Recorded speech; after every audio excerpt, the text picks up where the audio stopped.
Сәлеметсіздер ме, құрметті оқушылар. Бүгін біз сіздермен тотығу тотыстану реакциялары тақырыбын өтетін боламыз. Химиялық теңдеу дегеніміз химиялық реакция барысында болатын өзгерістердің қарапайым әрі қысқа көрінісі. Яғни кез келген химиялық реакцияны біз химиялық теңдеу арқылы көрсете аламыз. Химиялық реакциялардың үлкен тобына реагенттердің арасында электрон алмасу жүретін реакциялар жатады. Реагенттер дегеніміз реакцияға түсетін заттар. Яғни реагенттердің арасында бізде электронды қосып алу немесе электрондарды беру процестері жүреді. Мұндай процестер тотығу тотыстану реакциялары деп аталады. Тотығу тотыстану реакциялары табиғатта кең таралған. Мысалы, жану жоғары температурада оттектің қатысуымен жүретін қарқынды реакция, ол жалынның түзілуімен сипатталады. Коррозия. Коррозия мысалы темір мен болаттың таттануы, жай жүретін, бірақ зақымдаушы процесс. Фотосинтез. Фотосинтез процесі жасыл өсімдіктерде жүреді және глюкоза мен оттектің түзілуіне алып келеді. Метаболизм біздің ағзамыздағы ұлпаларда глюкоза метаболизмге ұшырап, өмір сүруге қажетті энергия түседі. Яғни осы процестердің бәрінде де тотығу тотыстану процестері жүреді.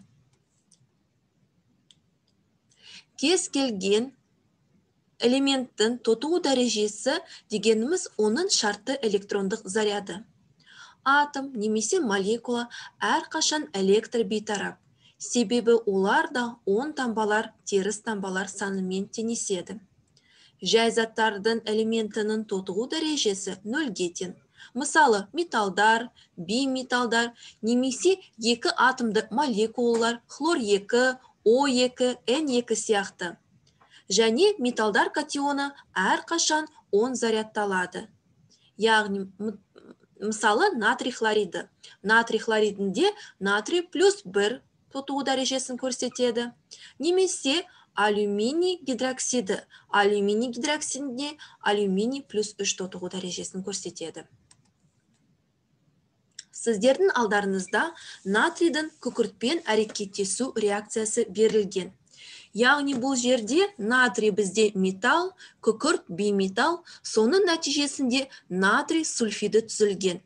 Енді қараңыздар балалар, бұл жердегі жай заттарды анықтайтын болсақ, әрине олар натрий және күкірт болады.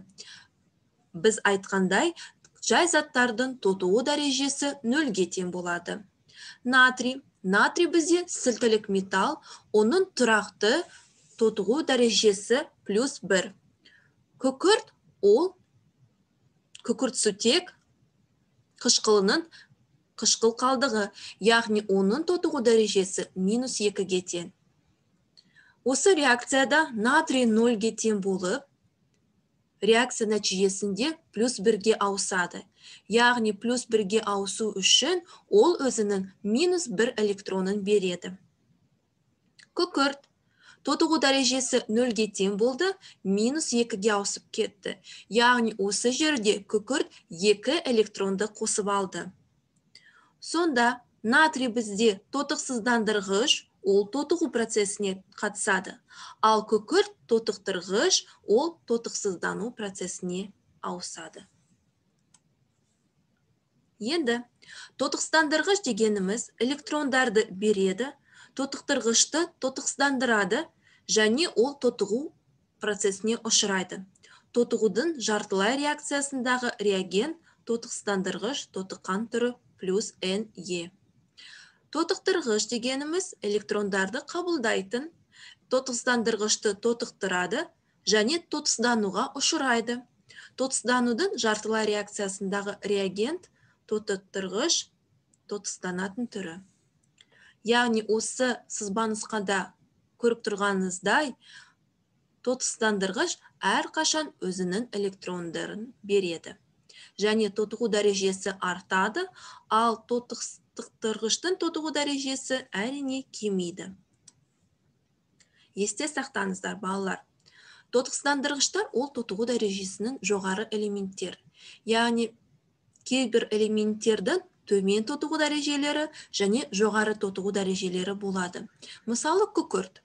Күкірт бізде 6-шы топта орналасқан, яғни оның ең жоғарғы тотығу дәрежесі +6-ға тең болады. Бірақ ең төменгі тотығу дәрежесі -2. Сонда тотықсыздандырғыштар олар тек қана жоғары тотығу дәрежелерін көрсететін элементтер. Мысалы, күкірт қышқылында, азот қышқылында, калий перманганатында.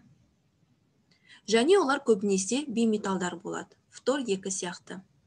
Тотықтырғыштар дегеніміз ол төмен тотықтыру күйлеріндегі элементтер. Олар көбінесе металдар және төменгі тотығу дәрежелерін көрсететін элементтер.